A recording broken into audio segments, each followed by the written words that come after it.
며칠 전에 이제 독일에서 지방선거가 있었어요. 과거 동독 지역인 작센, 그 다음에 튜링겐, 요 지역에서 이제 지방선거를 이제 실시를 했어요. 독일에서 그냥 선거를 하면 뭐 선거를 하는구나 라고 이제 볼 수가 있는데, 이게 지금 독일 지방선거 결과가 독일뿐만 아니고 전체 유럽에 지금 큰 충격으로 다가오고 있어요. 왜 그러냐? 여러분들이 이제 과거 제가 이 시간에 이제 극우파, 급진우파 이야기를 하면서 그 중에서 제가 대표적으로 말씀드렸던 게 독일을 위한 대안, 보통은 이제 AfD라고 부르는 이제 이 당인데, 이 당이 이번 선거에서 튜링겐에서는 1당이 됐고요. 그 다음에 작센에서는 아슬아슬한 차이로 2당이 됐습니다.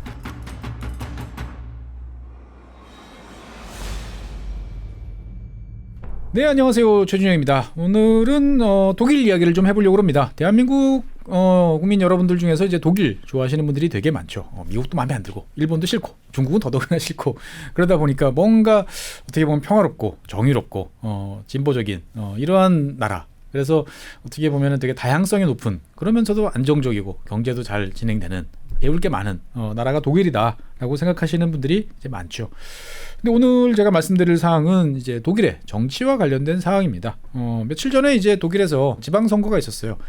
독일 같은 경우는 이제 전국을 우리처럼 하루에 다 지방선거를 하는 게 아니고 동네별로 이렇게 날짜가 다릅니다. 그래서 이제 동독 지역이죠. 과거 동독 지역인 이제 작센, 그 다음에 튜링겐, 지도에서 보시는 요 지역인데, 요 지역에서 이제 지방선거를 이제 실시를 했어요. 그래서 뭐 어떻든 독일에서 그냥 선거를 하면 뭐 선거를 하는구나라고 이제 볼 수가 있는데, 이게 지금 독일 지방선거 결과가 독일뿐만 아니고 전체 유럽에 지금 큰 충격으로 다가오고 있어요. 왜 그러냐? 여러분들이 이제 과거 제가 이 시간에 이제 극우파, 급진우파 이야기를 하면서 한 몇몇 정당들이 있습니다. 그 중에서 제가 대표적으로 말씀드렸던 게 이제 독일의 이제 독일을 위한 대안, 우리말로 옮기면 이제 그렇게 옮기고, 보통은 이제 AfD라고 부르는 이제 이 당인데, 이 당이 이번 선거에서 튜링겐에서는 1당이 됐고요. 그 다음에 작센에서는 이제 아슬아슬한 차이로 2당이 됐습니다. 화면을 한번 보시죠. 화면 보시면 튜링겐 지역에서는 AfD가 32.8% 압도적인 득표 차로 1당이 됐습니다. 단독 과반수는 못했지만 1당을 했고요. 그 다음에 이제 작센 지역에서는 이제 30.6%, 그러니까 1당이 된 체데우에 비해서는 이제 조금 뒤지는 이제 2위를 했다라고 이제 볼 수가 있는 거죠. 일단 뭐 잠깐 뭐 상식 차원에서 독일의 정당에 대해서 한번 말씀을 좀 드려야 될 것 같습니다. 독일 같은 경우는 이제 과거 메르켈 총리가 있었던 정당을 이제 기민 기사 연합, 우리에서 보통 그렇게 이야기를 합니다. 기민당 그리고 기사당 이렇게 부르는데, 무슨 말이냐면은 기독교 민주 사회당이에요. 기독교 민주당 또는 기독교 사회당 이렇게 이제 부르는데, 체데우라고 부릅니다. 영어로 하면 CDU지만 독일어로 읽으면 체데우죠. 그래서 체데우가 기민당 이고요. 그럼 기사는 뭐냐? 이 기사당은 바이에른 지방에만 있어요. 지방당이에요. 그래서 그 동네에서는 계속 그냥 무조건 이제 기사당이 1당입니다. 그러니까 성향도 비슷한 체데우랑 체스우가 같이 해서 연방에서는 체데우, 체스 이렇게 한 세트가 되는데, 지방에서는 따로따로 이제 가는 거죠. 그러니까 체스 같은 경우는 바이에른 지방을 제외하고 나선 다른 지방 선거에는 아예 관심이 없죠. 그래서 이제 체데우 같은 경우가 중도 우파, 요 까만색으로 표시된 요게 이제 체데우가 중도 우파라고 보시면 되겠고, 그 다음에 이제 베스베라고 돼 있는 요 당 같은 경우는 좀 이따 설명을 드릴 텐데, 되게 복잡한, 어떻게 보면 좌파 극좌인데 잠깐 성향은 좀 골 때리는 그런 당이고요. 그 다음에 지금 이제 슐츠 총리가 있는 당이 이제 3인당이죠. 전통의 이제 SPD, 정말 19세기까지 거슬러 올라가는 전통의 당이죠. 3인당이 있는데, 이번 선거를 보시면 아시겠습니다만 지금 6.1%, 7.3% 뭐 상당히 이제 몰락을 한 상태고, 그 다음에 그린, 녹색 당들이 있고요. 그 다음에 이제 레프트라고는 좌파 당이 있습니다. 어떻든 간에 이 지금 두 지역 선거 결과를 딱 보면은 느낌이 딱 오실 거예요. 현재 독일에서 여당이 누구냐? 그러면은 SPD, 3인당을 중심으로 녹색당, 그린하고 그 다음에 자민당이라고 하는 또 다른 이제 우파당이 있어요. 여기가 이제 연합한, 그러니까 중도 좌파, 그 다음에 중도 우파가 연정을 하는 되게 독특한 이 연정인데, 여기가 지금 보시면 다 아시겠습니다만 녹색당 5.1%, 여기 그 튜링겐 같은 경우는 지금 아예 숫자도 안 적을 정도로 되게 적은 득표를 했었죠. 그러니까 어떻게 보면 이 완전히 몰락을 했다라고 이제 볼 수가 있습니다. 그러니까 이 독일 같은 경우는 기본적으로 5%를 득표를 해야 의석을 받아서 일단 의회에 참여를 할 수 있는데, 녹색당 같은 경우는 이 튜링겐 지방에서는 5% 그 이하로 이제 떨어졌으니까 완전히 아웃된 이제 그러한 상황이다라고 이제 볼 수가 있는 거죠. 이렇게 되면 이 지역에서의 과연 정당의 기반이 유지될 수 있나라는 의문이 이제 들 정도다라고 이제 볼 수가 있습니다. 그러니까 어떻든 우리가 맨날 극우라고 해서 경원시하고 상당히 배척하던 이 극우 정당 AfD가 당당하게 선거를 치러서 1당으로 올라갔다라는 점에 대해서 상당히 많이 이제 놀라고 있는 거죠. 사실 이제 이 극우라고 하는 급진 우파라고 하는 이 AfD의 약진에는 이벤트가 좀 작용한 면도 있습니다. 지난 8월 23일이죠. 시리아 국적의 이제 망명 신청자, 독일 같은 경우는 이제 망명 신청하고 그다음에 그것이 결정이 될 때까지는 합법적으로 체류를 할 수 있는데 이 사람이 이제 칼을 마구잡이 휘둘렀죠. 그래가지고 3명이 죽고 8명인가까지 부상을 당하는 끔찍한 일이 이제 벌어졌어요. 그러니까 당연히 이제 그 전서부터 이제 이민자에 대한 불만들이 많은데 거 봐라. 그런 이민자를 이렇게 받으니까 다 내쫓아야 된다라는 생각들이 확 올라가는 거죠. 그러니까 이제 범죄를 저지른 망명자들은 내보내야 되는 거 아니냐. 어떻게 여러분들 생각하시기에 맞는 거 같죠? 저도 생각해도 그럴 수 있다고 생각이 돼요. 그런데 이제 이러한 노선을 원래 걷고 있던 정당이 이제 AfD, 그다음에 그 BSB 같은 요 정당들이 평소에도 그런 이야기를 한 거죠. 이미 들어온 사람은 어쩔 수 없는데 그냥 내쫓을 수는 없지만 어떻든 독일의 법을 따르지 않고 사고를 치거나 그러면 그 사람이 어떤 이유로 망명을 신청했던 상관없이 추방해야 된다라는 주장을 펼쳤으니까 이런 주장이 오히려 국민들한테 호응을 강력하게 받았다라고 이제 볼 수가 있는 거죠. 그러니까 어떻게 보면 원래부터 이 구동독 지역에서 있었던 그 AfD 같은 경우는 상당히 텃밭처럼 이렇게 돼 있습니다. 그런데 더더욱이나 아주 강력한 이제 부스터를 이제 타고 올라갔다라고 이제 볼 수가 있는 거죠. 그래서 이제 일단은 일당이 됐는데 이제 문제는 이제 이 AfD가 그러면은 이 지방 주정부죠. 주정부를 이제 통치를 할 수 있느냐에 관한 문제인데 화면을 다시 보시면 아시겠습니다만 지금 전부 다 30% 정도밖에 안 돼요. 작센도 그렇고 튜링겐도 그렇고 이러면 이제 연정을 이제 구상을 해야 되는데 문제는 이제 독일 정당 체제에서 이 AfD 같은 경우는 에이리언이에요. 얘네들랑 같이 한다는 건 상상을 할 수가 없어요. 그러니까 얘네들을 빼고 나머지 정당끼리 그러니까 마치 AfD는 있지만 없는 것처럼 행동들을 합니다. 그러다 보니까 이제 이게 과연 연정을 해서 그러니까 상식적으로 보면 AfD랑 체데우랑 둘이 합하면은 과반 얼추 넘어갈 것 같고 이리저리 묶어보면 될 것 같은데 이게 과연 되겠냐라는 생각이 좀 드는 거죠. 이게 이제 왜 이렇게 AfD가 이제 경원시 되느냐 여러 가지 이유가 있습니다만 실제로 이 AfD를 이끌고 있는 특히나 이제 이 튜링겐 지역에 지금 이제 지역 위원장을 하고 있는 비에른 회케라는 요 양반 때문에 더 그렇습니다. 이 비에른 회케 같은 경우는 선거 캠페인 도중에 이제 나치 슬로건을 사용을 합니다. 독일에서 잘 아시는 것처럼 독일에서는 나치와 관련되는 하이켄 크로츠 그 십자가 있죠. 그런 것들을 이제 한다든지 나치의 어떤 구호를 외친다든지 하는 것들은 실형 대상입니다. 그냥 도덕적인 지탄이 아니고 실정법 위반이에요. 그런데 이것을 2번이나 어겨가지고 벌금형에 처해졌습니다. 3만 유로 정도 벌금을 받았으니까 상당히 이제 중한 처벌을 받은 사람인 거죠. 그러니까 사실 이제 이 회케라는 사람은 비에른 회케라는 사람은 이 AfD 내에서도 너무 오른쪽이다. 좀 이런 표현 쓰면 어떨지 모르겠지만 똘끼충만이다. 라는 표현을 들 정도로 너무 좀 과격하다라는 이야기를 듣는데 이 양반의 또 거점이 지금 튜링겐이라는 요 지역이라는 거죠. 그러니까 누구도 이 사람하고는 같이 한다라는 것은 내가 저 끝에 있는 정말 극우에서도 극우랑 손을 잡는다는 거기 때문에 난 안 해. 라고 이제 보여주는 거죠. 그래서 사실 이제 이 여러분들께서도 한번 좀 기억을 하시는 게 좋을 것 같아요. 아마 되게 많이 보일 것 같습니다. 앞으로 이 비에른 회케라는 이 양반에 대해서 조금 이야기를 해보면 원래 이제 역사 선생님이에요. 고등학교인가 자관 이 중등학교에서 이제 역사를 가르치던 선생님 출신이고 원래 이제 사실은 이제 AfD라는 정당이 만들어지게 된 것들은 원래 유로존 위기, 그러니까 2010년을 전후한 요때 이제 구제 금융을 둘러싸고 독일 내에서 저 게으른 애들을 왜 우리가 지원해줘야 돼라고 하는 경제적인 이유로 만들어진 정당이 이제 AfD인데 이 AfD를 이제 반이민이라는 우리가 알고 있는 극우적인 특성을 가진 정당으로 바꿔놓는데 가장 큰 역할을 한 게 이 비에른 회케입니다. 그러다 보니까 이제 어떻게 보면 AfD의 현재에서 보면 가장 정치적 영향력이 강한 인물이기도 하고요. 사실 이 인물의 이제 발언은 상당히 이제 선을 많이 넘었다라고 이제 볼 수가 있습니다. 대표적으로 이제 2017년 베를린에서 연설을 할 때 베를린에 가면은 이제 홀로코스트 예전에 이제 그 유대인 대학살과 관련돼서 이제 어떻게 보면 사죄 반성의 의미를 담은 홀로코스트 이제 추모관이 있죠.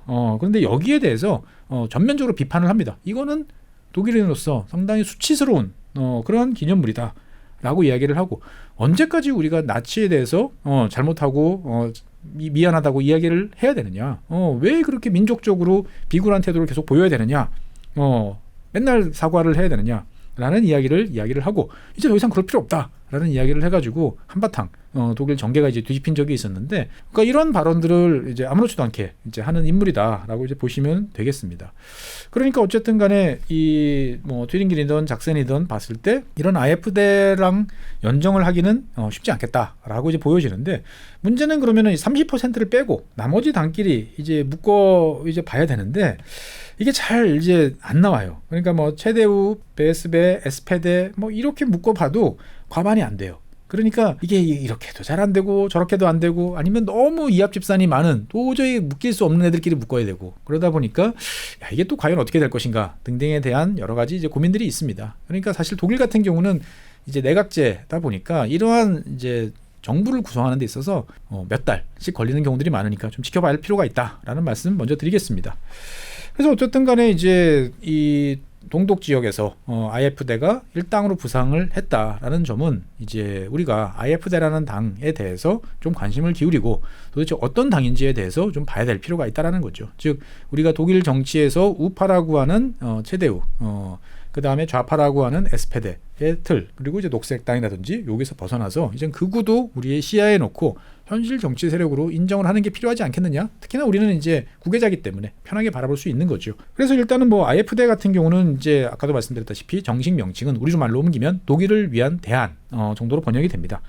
그래서 2013년에 이제 유로존 위기 때, 이제 2010년에서부터 12년까지 이어지던 유로존 때 뭐 이탈리아, 그 다음에 스페인, 뭐 그리스, 이런 나라들에 대한 이제 구제 금융을 이제 제공하는 거를 놓고 독일 사회가 이제 경론에 이제 휩싸였을 때, 그거 주면 안 된다라고 하는, 구제 금융에 반대하는 주로 이제 경제와 관련돼 있는 사람들이 창당을 한 당이죠. 그런데 이제 처음에는 돈과 관련돼 있는, 그러니까 어떻게 보면은 엄격한 재정 뭐 이런 이미지였는데, 2015년부터 아까 말씀드렸던 비에른 회케 같은 양반들이 여기 참여를 하면서 이 급속도로 이제 우경화되는 전체적으로 경향을 보입니다. 그래서 이 당시에 AfD가 이제 갈라져요. 그래서 그건 너희들의 선 넘지, 나는 재정과 관련된, 건전한 재정과 관련되는 합리적인 합법적인 어떤 법을 따라야 되는 이야기를 하는 거지, 너희들하고는 난 같이 못해 라고 해서 당이 좀 깨지기도 하고, 또 당 내에서 서로 계파들이 쪼개지기도 하고 하면서 사실 AfD가 저렇게 자중질환으로 없어지는가 보다라고 했는데 변신을 한 거죠. 그러니까 어떻게 보면 처음에는 경제적인 이슈로 시작이 됐지만 그 다음서부터는 민족주의, 그리고 이제 뭐 수정주의 민족주의라고 할까요? 어쨌든 간에 상당히 이제 극우적인 오른쪽 저 끝에 있는 쪽 외국인에 대한 이제 배타적인 그러한 성향의 정당으로 변신을 하게 되는 거죠. 그 이후로부터 지금 10년 가까이 이 AfD 같은 경우는 이민과 관련된, 특히 이제 메르켈 총리가 뭐 시리아라든지 중동 난민들을 대거 수용하는 조치를 했을 때 가장 극렬하게 반대한 세력이 또 AfD이기도 하죠. 사실 그때부터 AfD의 존재감은 상당히 높아졌던 것 같습니다. 그래서 이제 이 AfD라고 이제 하면은 아까 제가 말씀드렸던 이 비에른 회케가 그러면은 거의 뭐 1인 정당처럼 좌지우지한다라고 여러분들이 생각할 수도 있는데, 그렇지는 않아요. 그러니까 AfD는 분명히 이제 정당이고 그 내에서 여러 가지 계파들이 있습니다. 그런 면에서 봤을 때 보면은 유럽의 다른 이제 뭐 극우라고 하던 뭐 아니면 급진 우파라고 하던 다른 당하고는 다른 면이 있어요.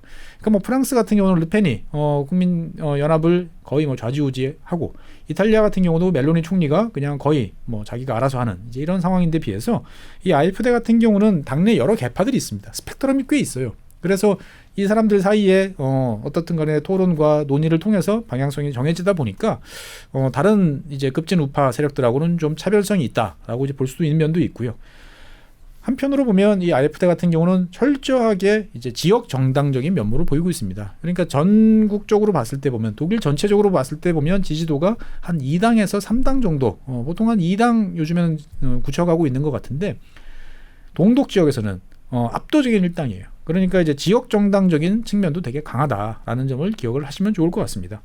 다시 이제 아까 이제 튜링겐이랑 이 작센 지역 선거 결과를 보시면 요 3당에 보면은 베스베라고 하는 이 보라색으로 표시되어 있는 정당이 있습니다. 한 10%에서 15% 정당을 받았는데, 이 베스베라는 이 정당에 대해서는 뭐 독일 정치에 대해서 조금 들여다보신 분들도 이거 뭐야? 이거 지역당인가? 라고 하실 분들이 많으실 것 같아요. 이 베스베라는 당은 사실은 원래 없던 당입니다. 올해 초에 만든 당이에요. 그래서 이제 우리말로 옮기면 이제 자라 베겐크네이트 연합이라고 부르는 이제 긴 이름의 정당인데 올해죠. 올해 1월 달에 결성이 됐고 전국적으로 이제 당원이 한 1,000명? 밖에 정말 한 줌밖에 안 되는 신생 정당이에요. 그러다 보니까 일단 선거는 치렀지만 뭐 정식의 어떤 뭐 당 강령 이런 것도 없어요. 그러니까 일단은 선거부터 치른 이제 이런 당인데 3당이라고 하는 놀라운 성과를 이제 뽑아낸 거죠. 사실 이제 이 당 같은 경우는 이제 원래 독일 전체적으로 보면 이제 그 디링케라고 하는 좌파당이라고 보통 우리가 부르는 이제 극좌 정당이 있어요.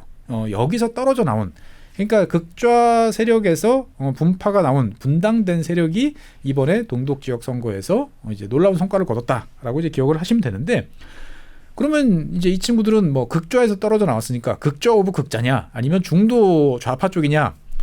아유, 혼종이에요. 뭐라고 표현을 해야 될까요? 좌파 보수주의, 좌파 보수민족주의, 뭐 이렇게 해야 될까요? 한편으로는 좌파인데 한쪽으로는 민족주의 성향이 강한. 그러니까 어떻게 보면 대한민국 국민들한테는 이해하기가 되게 쉽죠. 우리나라 같은 경우도 이제 진보를 자처하시는 분들이나 진보 정당들이 이제 민족주의를 되게 내세우는 경향도 있고, 다른 한편으로 사회 경제적인 정책에 대해서는 또 되게 왼쪽에 가 있는 이러한 모습들을 내세우는 걸 우리는 어떻게 보면 되게 쉽게 생각들을 하는데, 이게 이제 전 세계적인 그 글로벌한 정치 기준으로 봤을 때 보면은 이거 뭐지? 라는 생각이 드는 거죠. 보통 민족 이야기를 하면은 우파, 그 다음에 뭐 자산의 배분이라든지 노동자 자본가 이런 이야기를 하면 좌파, 이렇게 이야기를 이제 하는 거죠. 근데 우리는 이제 한쪽에서 이 이야기를 다 하는 경우들이 많다 보니까 이게 뭔가 하는데 딱 우리하고 어떻게 보면 비슷한 면이 좀 있는 그러한 당이다라고 이제 볼 수가 있어요. 그래서 이 바겐크네이트라고 하는 이 이름이 들어 있는데, 이 바겐크네이트라는 이름 자체가, 당 이름 자체가 이 당수 이름이기도 합니다. 이 바겐크네이트는 여성입니다. 여기 지금 화면에 보시면 요 하얀 옷을 입고 있는 요 분이에요. 보면은 이분인데 이분 같은 경우는 이제 원래 열렬한 공산주의자입니다. 그러니까 좌파예요. 본인은 기본적으로 좌파인데 되게 또 우파 아이돌 같은 그런 이미지도 이제 가지고 있어요. 이게 과연 가능한가라고 생각이 이제 될 수도 있습니다만, 그게 가능한 상황이 요즘에 동독 지역에서 벌어지고 있다라고 볼 수가 있습니다. 뭐 화면을 보시면 아시겠습니다만 상당히 이제 훤칠하시고 그 다음에 이제 마스크도 좋은 이러한 이제 인물이죠. 그러다 보니까 TV 토크쇼, 정치와 관련된 TV 토크쇼에선 빠지지 않고 나가서 본인 이야기를 잘하는 이제 그런 분입니다. 본인 논리도 있고 말도 잘하고, 그래서 연설도 상당히 탁월합니다. 대중 연설가이기도 하고, 그 다음에 또 한편으로는 글도 잘 써요. 그러니까 어떻게 보면은 이제 뭐 유교식으로 말하면 신원서판이라고 하면은 이제 여러 가지가 잘 갖춰진 이제 그러한 분이다라고 이제 볼 수가 있는 거죠. 그래서 이제 이분 같은 경우는 전통적인 좌파의 그런 공약도 내세워요. 그러니까 부자 증세, 그 다음에 이 우파의 이야기라고 하는 IF대에서 이야기하는 이제 반이민, 이런 거를 이제 결합을 시켜서 이야기하는 거죠. 그러니까 이제 독일의 정치 스펙트럼으로 보면은 이거 도대체 얘 어디다 갖다 놔야 돼? 라고 하는 거지만, 대한민국 분들 입장에서 봤을 때는 뭐 그럴 수도 있지 라고 하는 이제 그런 정치 스타일이다라고 이제 볼 수가 있습니다. 그래서 이 당이 이제 갑자기 이제 되면서 이제 관심이 집중이 되고 있는 거죠. 그래서 이 당 같은 경우는 어떻게 보면은 전통적으로 지금 독일 정부가 내세우고 있는 그러니까 친서방이라고 당연히 이야기하는 거죠. 뭐 나토, EU, 뭐 미국, 이런 세력들하고 너무 가까이 지내는 거에 대해서 이제 반대를 합니다. 당연히 이제 유럽 통합에 대해서도 반대하는 거죠. 그러니까 우리가 왜 그런 동맹에 끌려가서 엉뚱한 짓을 해야 되느냐? 우리는 독일은 독일대로 가야 되고, 독일의 정체성과 독일의 역사를 고려해 보면 동쪽 어디? 러시아와 우리는 어쨌든 간에 역사적인 유대 관계도 많고 새로운 세계 질서 방면에서도 같이 힘을 합쳐야 되는 거 아니냐. 그래서 러시아와 상당히 또 친밀한 관계를 또 강조를 하기도 합니다. 사실 이게 이제 어떻게 보면은 동독 지역에서 좀 먹혀 들어가는 요인인 것 같기도 하다라는 생각도 들어요. 그래서 이번 선거에서 튜링겐에서는 뭐 16% 가까운 득표, 그 다음에 작산에서는 한 12% 가까운 득표를 했으니까 어쨌든 이제 무시할 수 없는 정치 세력이 됐다라고 이제 볼 수가 있고요. 그래서 이제 어떤 뭐 IF대라고 보면, 그 IF대하고 보면 뭐 우크라이나 전쟁 반대, 그러니까 우크라이나 전쟁에 대한 지원을 반대하는 이거에 대해서는 또 같이 갈 수도 있는 거고, 뭐 여러 가지로 이제 좀 결이 좀 애매한 거죠. 그러니까 어떻게 보면 IF대를 제외해 놓고 보면은 베스베를 끌어들여야 되는 거고, 베스베를 그러니까 우파 극우라고 보기보다는 그래 좌파 정당이라고 간주를 하면 뭐 그래 우리가 뭐 좌파랑 같이 한번 해봤어라고 생각하고 최대우가 같이 끌어안아서 녹색이라든지 뭐 SPD라든지 이렇게 끌면 될 것 같기도 한데 이게 이렇게 묶이나라는 생각도 좀 드는 거죠 보면은. 그러니까 어떻게 보면은 베스베 같은 경우는 극좌 극우 성격이 다 있는데 뭐 어떻게 보면 러시아 문제, 러시아와 관련돼 있는 여러 가지 이슈들을 제외하고 나면 지금 이제 제일 전통적인 이제 보수 우파라고 할 수 있는 중도 우파라고 할 수 있는 최대우, 기민당하고 결이 좀 맞는 면도 좀 있어요. 그러니까 보수적인 면들이라는 게 이제 교육 방식에서도 뭐 이를테면은 성 정체성이라든지 이런 거에 대해서 야 그게 말이 되는 소리야? 그건 태어날 때 정해진 거지라고 하면서 상당히 보수적인 면이 있기 때문에 최대우랑 짝짝꿍이 좀 맞는 면도 있고. 그 다음에 이제 외국인 뭐 범죄자에 대한 추방 이거 같은 경우도 최대우도 상당히 이제 뭐 동의를 하는 면이 있다 보니까 말이 통하는 것 같고. 그 다음에 이제 뭐 요즘에 이제 그 캔슬 컬처라고 그러죠. 뭔가 이제 과거의 어떤 역사를 자꾸 지우고 없애고 하는 거에 대해서도 반대하는 그런 면에 대해서도 있다 보니까 기본적으로 우파 쪽에서 봤을 때는 뭐 끄덕끄덕 할 수도 있는 상황이다라고 볼 수 있는 거죠. 그래서 독일 내부에서 일각에서는 어떻든 동독 지역, 구동독 지역이 정말 AfD 천하가 되는 와중에 그래도 베스베라고 하는 어떤 면에서 봤을 때 보면 상당 부분 좌파와 우파 사이에서 여러 가지 중심을 잡아줄 수 있는 세력이 등장했다는 것은 반가운 일이다라는 이야기도 나오고 있습니다. 그래서 좀 많이 나간 표현이기는 합니다만 동독 지역의 민주주의를 구원할 이제 구세주다. 뭐 이렇게까지 표현하는데 그건 좀 더 너무 많이 나간 거 아닌가 싶습니다. 어쨌든 이제 이 동독 지역이라는 이 지역에서 이 극우라는 세력, 급진 우파라는 세력이 이제 뿌리를 확실히 내렸다라는 점은 이제 부인할 수 없는 것 같습니다. 그래서 실제로 보면 이 2019년부터 2024년까지 이 AfD라는 지역이 얼마나 많은 이제 투표를 했느냐를 보면은 점점 이제 더 득표가 높아지는 비율을 볼 수 있습니다. 그러니까 이제 이 18% 그러니까 엄청 한 4년 사이에 지지도가 높아갔다라는 것들을 볼 수가 있는 거죠. 그러면 이제 여기서 한번 우리가 고민해 봐야 될 것은 왜 동독 지역은 이렇게 극우 또는 급진 우파에 대해서 지지도가 높느냐라는 점을 한번 고려해 볼 필요가 있는 거죠. 사실 이거는 독일 입장에서 봤을 때는 상당히 뼈아픈 이야기입니다. 그러니까 왜 AfD를 지지하느냐? 어떻게 보면은 동독이 통일이 됐습니다만 지금 30년이 넘게 되게 불만이 많다라는 거죠. 그러니까 동독 지역은 경제적으로 낙후돼 있고, 그 다음에 여러 가지 최근 들어서 에너지 비용, 경기 침체, 인플레이션 이런 거에 대해서 구서독 지역보다 훨씬 큰 타격을 입는다라는 거죠. 그러다 보니까 기존의 이 지금 집권 여당 세력에 대한 불만이 다른 쪽보다 높을 수밖에 이제 없다라는 점 하나가 있고요. 그 다음에 이제 어떻든 간에 이 통일을 결정했을 때 동독 국민들이 원해서 결국은 베를린 장벽을 헐고 급진적인 통일을 만들었는데 통일을 원한 가장 큰 이유가 뭐냐라는 거에 대해서는 결국은 경제적으로 잘 살고 싶다라는 욕망이 되게 컸던 거죠. 그런데 그것이 달성이 됐습니까? 안 된 거예요. 그러니까 계속 상대적 격차 독일 국민이라는 그 한 틀에 있습니다만 어떻든 간에 지역적인 격차는 여전히 존재를 하고 그것이 30년 한 세대가 지났음에도 불구하고 이것이 극복이 되지 않는 거에 대해서 우리한테 와서 여러 가지 이야기를 하던 기존의 정치 세력 특히나 이제 중도파로 대표되는 여러 세력들에 대해서 그게 3인당이 됐던 기민당이 됐던 다 싫다라고 이야기를 하는 거죠. 그러다 보니까 우리의 불만에 대해서 있는 그대로 받아주고 누구에 대해서 비판을 확실하게 해주는 포퓰리즘 세력들에 대해서 지지를 하는데 그것이 어떻게 보면은 우파적인 극우라고 볼 수 있는 AfD 쪽으로 점점 가고 있다라고 이제 볼 수가 있는 거죠. 사실 동독 지역은 이 과거 통일 이후에 독일 정부가 어마어마한 돈을 퍼부었습니다만 지금도 보면 임금 수준에 보면은 구서독 지역에 비하면 한 70% 정도 수준 상당히 낮아요. 그 다음에 이제 그러다 보니까 이 동독 지역에 있는 주민들이 보유하고 있는 자산, 그러니까 자기가 가지고 있는 전체 자산에서 부채를 뺀 순자산으로만 보면 한 4만 3천 유로 정도? 그러니까 별로 안 돼요. 그러니까 그 독일 전체 국민들이 가구당 보유하고 있는 자산의 절반 정도 수준밖에 안 되는 거죠. 그러니까 되게 불만이 많을 수밖에 없다라고 볼 수가 있습니다.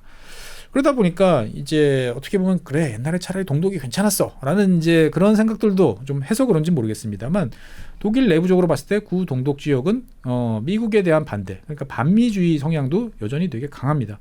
그래서 실제로 지금 우크라이나 전쟁에서 독일도 이제 그 키우 그 우크라이나 정부를 지원을 많이 하고 있는데 여기에 대한 이제 반대 한 55%로 압도적으로 높습니다. 그러니까 어떻게 보면 여러 가지로 불만이 많은 지역이 지금의 동독 지역이다라고 이제 볼 수가 있습니다.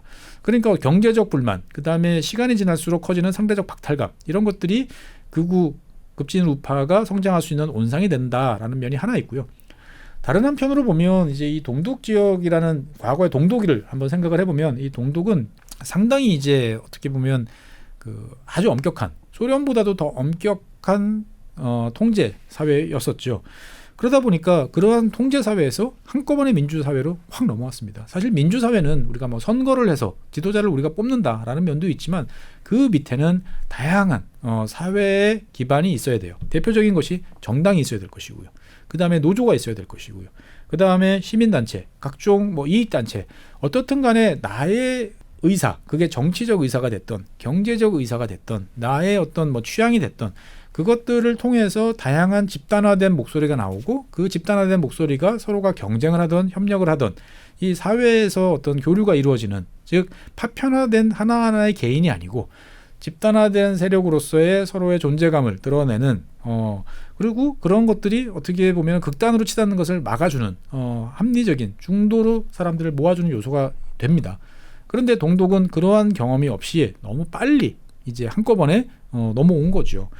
그러다 보니까 이제 민주주의의 토양이 구축이 되지 않은 상태에서 정치적으로만 이식이 된 그러한 상태이기 때문에 상당히 취약하다라는 게 독일 내부의 정치학자들의 또 분석이기도 합니다. 그리고 이제 어떻게 보면 이제 전 세계적으로 봤을 때, 유럽 전체적으로 봤을 때 동독 지역이 그렇다고 정말 못 사는 지역이냐? 그건 또 아니죠. 하지만 어떻든 간에 전체 독일에서 보면 좀 열악한 지역이라는 건 맞는 거죠. 그러다 보니까 열등감, 이게 이제 상상 속의 열등감이든 실제로 열등감이든 박탈감이라고 표현하든 이런 감정들이 되게 강하고, 그리고 어떻게 보면은 아까 말씀드렸다시피 이제 민주주의를 위한 중재 조직, 그러니까 서로가 대화와 타협을 통해서 지역의 문제를 해결하는 전통이 별로 없다 보니까 시위가 되게 많습니다. 그냥 내 목소리를 가두해서 표출을 하고 격렬하게 표현을 해서 그것을 받아들이도록 하는 이러한 성향이 또 강한 것도 이런 이제 극우 급진 우파가 이 지역에서 성장할 수 있도록 만드는 요인 아니냐라는 이야기도 이제 하는 거죠. 그리고 이제 어떻게 보면은 동독 지역은 좀 이제 낙후된 지역이고 그 서독과 달리 오랫동안 자기들끼리만 살아왔던 이제 그러한 지역이기도 하다 보니까 이 외국인에 대해서 배타적인 감정들이 원래 있었어요. 그런데 한 30년 동안 이제 동독 지역들이 좀 낙후되다 보니까 이게 지금 이제 악순환의 이제 고리를 걷고 있죠. 무슨 말이냐면은 통독이 됐어요. 통독이 됐는데 자유롭게 이동을 할 수 있습니다. 그러면 저쪽에 가면 임금이 높아요. 그러면 당연히 옮겨가는 거죠. 원래 그전에도 몰래 넘어갔는데 이제 마음 놓고 갈 수 있으니까. 근데 모든 사람들이 다 서독으로 갈 수는 없습니다. 서독 지역으로. 원래 우리도 지방에서 서울로 가면 더 임금 수준도 높고 그러니까 오는데 그렇다고 100% 다 오는 건 아니죠. 누가 가죠? 젊고 그 다음에 도전 정신이 있고 학력이 높고 뭔가 여기 가서 내가 경쟁을 해보겠다라고 하는 투쟁심이 좀 있는 이러한 사람들이 오게 되는 거죠. 독일도 똑같아요. 그러니까 동독 지역에서 뭔가 이제 미래를 지탱하고 이끌어 나가야 될 핵심 인재, 젊은 인재들이 계속 빠져나갑니다. 그러다 보니까 동독 지역이 땅값도 싸고 일자리도 별로 없으니까 인건비도 싸요. 그래서 투자를 해볼까? 독일 정부에서 세금도 깎아준다는데 하고 가서 보니까 일 시킬 사람이 없어요. 다 노인밖에 없는 거예요. 그러니까 사람이 없어서 이건 안 되겠습니다 라고 하니까 어떻게 해야 돼요?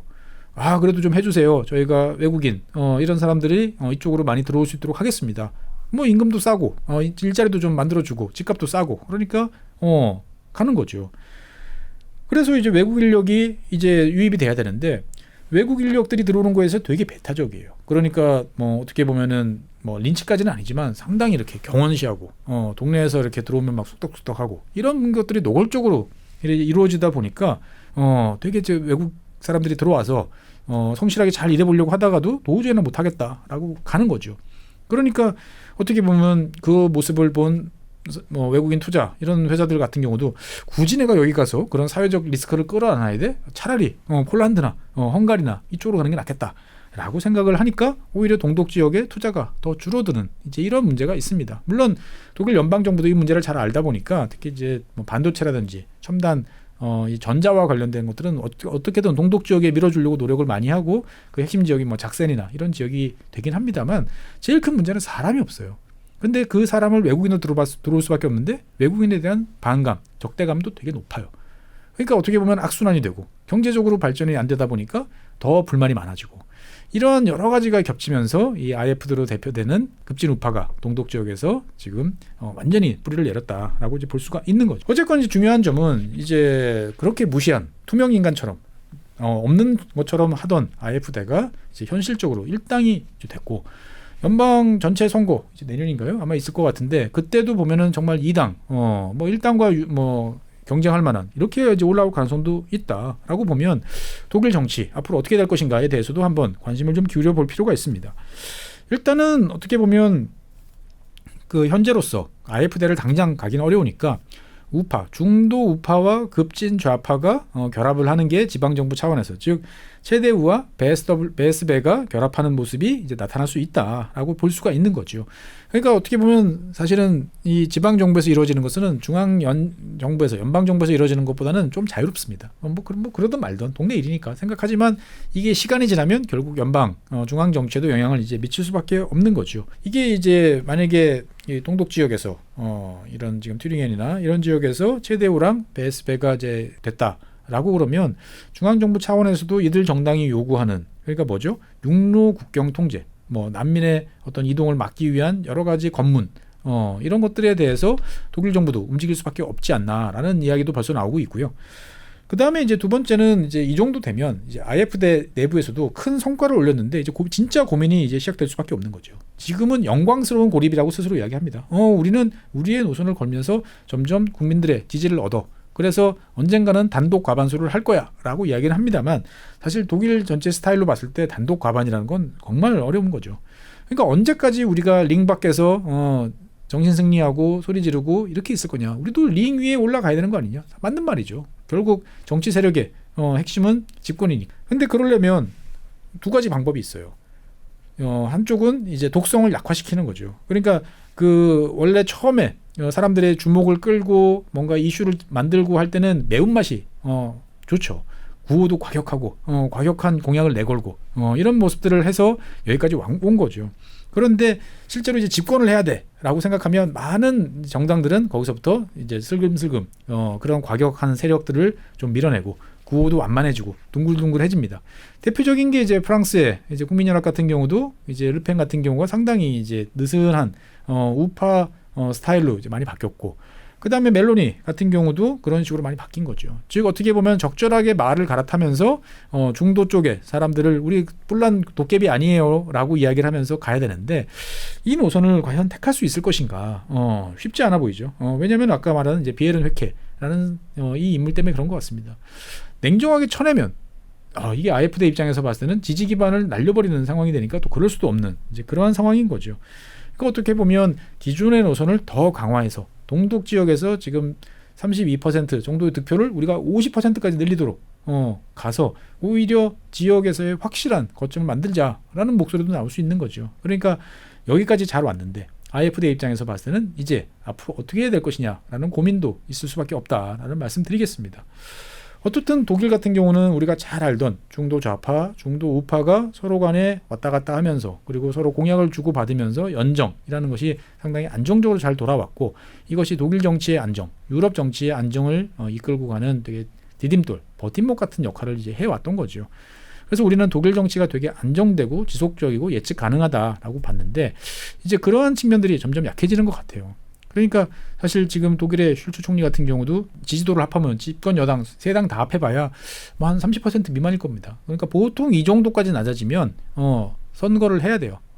의회를 해산해서 다시 선거를 뭐 해서 연정 파트너를 다시 잡든지 뭐 하는 행동을 해야 되는데 도저히 자신이 없는 거죠. 내가 한번 비벼서 그래도 뭐 어떻든 지금보다 좋아질 수 있는 뭔가 있어야 이제 카드를 던질 텐데 자신이 없다 보니까 슐츠 총리 같은 경우는 내년 원래 예정된 선거 때까지 그냥 안 한다. 라는 입장을 계속 밝히고 있는데 고민이 점점 깊어지고 있는 거죠. 그러니까 어떻게 보면 이질적인 정치 세력, 극단적인 정치 세력들이 많아지고 이 정치적인 세력들과 주고받기를 이제 해야 되는 상황이 됐을 때 이것들이 어떻게 보면 또 다른 갈등과 분열, 이합집산을 가져올 수 있다. 즉 우리가 잘 알고 있던 독일의 정치 앞으로 어떻게 변해질지에 대해서도 좀 관심을 가질 필요가 있을 것 같습니다. 네, 오늘은 독일의 급진우파 AfD가 일당이 된 지방선거와 관련된 이야기를 해봤고 이것과 관련된 동독 지역의 상황까지 같이 한번 엮어서 이야기를 해봤습니다. 네, 오늘 준비한 사항은 여기까지고요. 다음 주에는 새로운 사항으로 여러분들 찾아뵙고 더 재밌게 전달해드리도록 노력해보겠습니다. 감사합니다.